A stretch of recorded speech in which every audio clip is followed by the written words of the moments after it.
Okay, so I got asked a question about the observer or non-judgmental awareness or the witnesser and allowing what do you do with the thoughts if different thoughts are arising while you're doing that?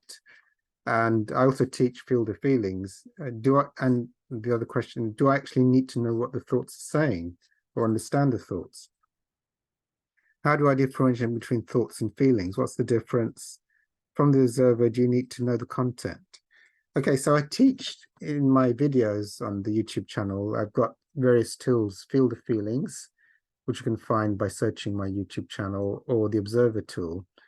And I talk about these tools in slightly different ways, as you'll see. But actually, okay, so with the Field of Feelings, or just allowing feelings to arise, and when I teach it in that way, it's just like if you've got like guilt or pain or whatever it is arising, these heavy duty aches, pains, or thoughts or feelings arising, um, you just welcome them and let them be without engaging in thought, and you let the feelings energy run out until it ceases to exist. So the energy of guilt or pain, I mean, it's finite.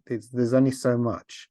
And if you keep just letting it be without trying to watch TV or trying to push it down with your thoughts or be thinking or watching TV or eating donuts, then eventually it's like you're undoing the stack, you're undoing the backlog of energy that's repressed inside until eventually it just keeps running out. It eventually runs out and you can't get any more out of you and it's done.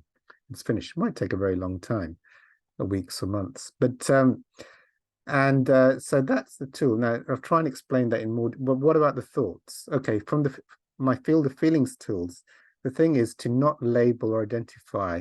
So you're learning two things at the same time. I use the word learning. You're learning it on a spiritual level.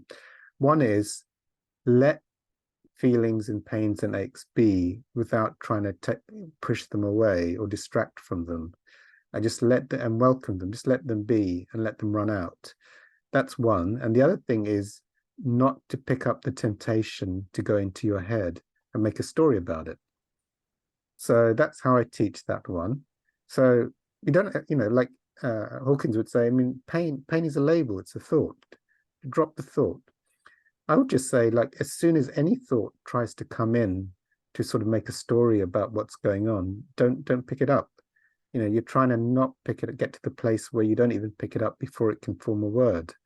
So you're definitely not interested. This is the wrong direction, is to try and understand the thoughts and hook into the thoughts and see what they're saying. Totally the wrong thing. Now, when you're trying to let feelings and energies go, if you hook into a thought to try and understand it, you've gone back into resisting the feeling because now you're in the field of thoughts again. And being in the field of thoughts and trying to understand thoughts, you're back in the head. So you're resisting the feelings by thinking as they're arising. So actually, you're so uninterested in the field of feelings and thoughts that even as a thought is trying to merge into a word, you're trying to let it go before it can do a word and just let the feelings run or the energies run. With the observer is, as I teach it, is a slightly different tool or self-inquiry. So if there's feelings and thoughts, but they're similar.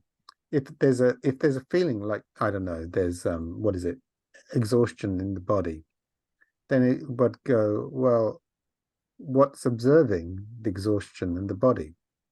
And I can go into more detail on how that would be done. But as soon as I'm in the detached observer, there's a loss of interest in the body and the feelings, and they fade away.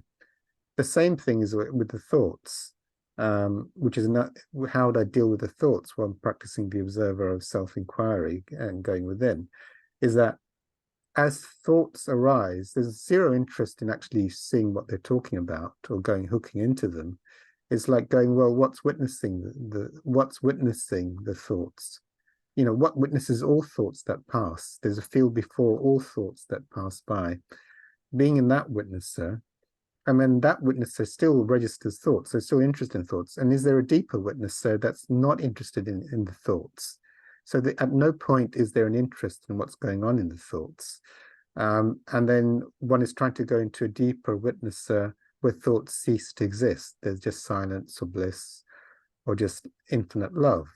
So, and thoughts can't even be hooked or registered. So it's always going, it's never hooking into the thoughts with both tools.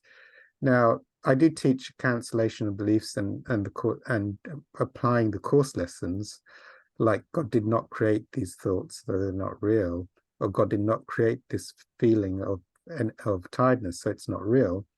So there you might sort of like try and figure out what the thoughts are, or what the most appropriate prayer is to let it go. But otherwise, with the observer and feel the feelings, hooking into a thought or even trying to understand a thought is 100% a no-no.